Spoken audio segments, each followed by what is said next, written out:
কোনো রহস্য নেই, দিনের আলোর মতো পরিষ্কার। পৃথিবীতে যতগুলো কমিশন হয়েছে, ভারত সরকারের শেষ যেটা মুখার্জি কমিশন, আমি ডিপোনেন্ট হিসেবে দেখেছি যে পরিষ্কার কোনো পৃথিবীতে 18ই আগস্ট 1945 সালে কোনো বিমান দুর্ঘটনা ঘটেনি, নেতাজির ছাই ওটা নয়।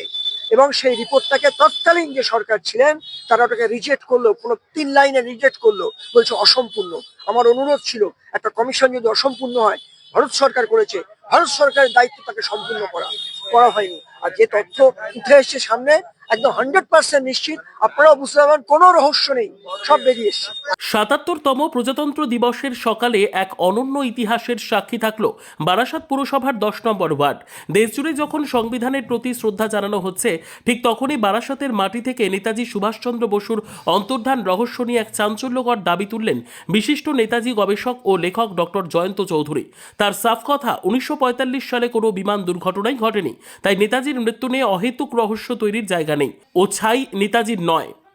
যে পরিষ্কার কোনো পৃথিবীতে 18ই আগস্ট 1945 সালে কোনো বিমান দুর্ঘটনা ঘটেনি, নেতাজির ছাই ওটা নয়। বারাসাত পুরসভার 10 নম্বর ওয়ার্ডের পুরপিতা দেবব্রত পালের বিশেষ আমন্ত্রণে বারাসাতে একটি অভাবনীয় অনুষ্ঠানের আয়োজন করা হয়েছিল। অনুষ্ঠানের মূল আকর্ষণ ছিল ডক্টর বি.আর. আম্বেদকরের প্রতিকৃতিতে মাল্যদান এবং দেশনায়ক নেতাজি সুভাষচন্দ্র বসুর পূর্ণাবয়ব মূর্তি উন্মোচন। এই পবিত্র মুহূর্তটির রূপকার ছিলেন খোদ গবেষক জয়ন্ত চৌধুরী। মঞ্চ থেকে জোরালো দাবি ওঠে, 23শে জানুয়ারি নেতাজির জন্মদিনকে অবিলম্বে জাতীয় ছুটির দিন হিসেবে ঘোষণা করতে হবে। এদিন 10 নম্বর ওয়ার্ডের জনপ্রিয় কাউন্সিলর দেবব্রত পাল নিজের কাজের খতিয়ান নিয়ে সরাসরি জনতার দরবারে হাজির হন। ওয়ার্ডের উন্নয়ন নিয়ে তিনি যেভাবে প্রতিশ্রুতি পালন করেছেন তা এদিন তার বক্তব্যে ফুটে ওঠে। রাস্তাঘাট থেকে শুরু করে নিকাশি ব্যবস্থা, গত কয়েক বছরে ওয়ার্ডের ভুল বদলে দিতে তিনি কি পদক্ষেপ নিয়েছেন তা অত্যন্ত সচ্ছলভাবে প্রকাশ করেন তিনি। আমি যখন ভোটে দাঁড়াই তখন আমি এই ওয়ার্ডের বাসিন্দাদের কাছে আমি বলেছিলাম যে আপনারা আমাকে ভোটটা দিন এবং ঋণ হিসাবে দিন, আমি এটা সুদ সমেত ফেরত দেবো। এবং দীর্ঘ প্রায় 20 বছর পরে এই ওয়ার্ডের যে ধরুন অনুন্নয়ন ছিল, ওটা বারাসাতের একটা সেন্ট্রালি একটা অবস্থান করছে। এই জায়গাটা বারাসাত পাইনিয়ার থেকে শুরু করে 10 নম্বর ওয়ার্ডটা বারাসাতের প্রাণকেন্দ্রে। আপনারা জানেন যে এখানে রেলওয়ে স্টেশন থেকে শুরু করে একটা বিস্তীর্ণ অংশ এই ওয়ার্ডকে কানেক্ট করে আছে।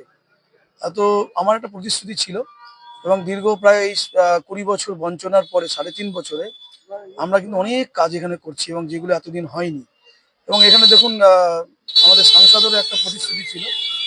আমরা পেছনেই আপনারা নিশ্চয়ই জানেন যে একটা টেগর কালচারাল সেন্টার হচ্ছে এবং আমি অলরেডি 12ই জানুয়ারি স্বামী বিবেকানন্দের একটি আবক্ষ মূর্তি এখানে উন্মোচন করেছি। আমাদের একজন বিখ্যাত ধারাভাষ্যকার ছিলেন পুষ্পেন সরকার, তার একটা মূর্তি আমরা উন্মোচন করেছি।